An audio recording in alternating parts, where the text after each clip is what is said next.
So on this '07 Sierra 450X, I'm doing an oil change and I got to put the oil filter back in. But behind the oil filter is this spring that just sits in there, and there's no way of holding that there while you're getting everything put back together. So what I do, I take some super white grease, and it's real tacky. Put a little on the end of the spring, like that.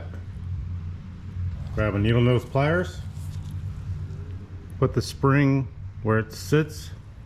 Spring sits there just long enough where you can put the oil filter back in. And I got the wrong oil filter.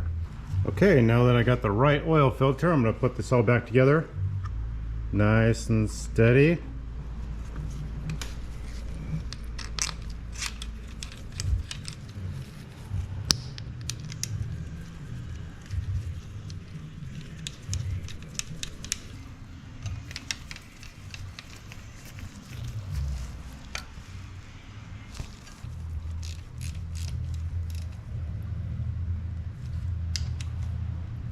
There you go. There's your Moto Mecha pro tip of the day.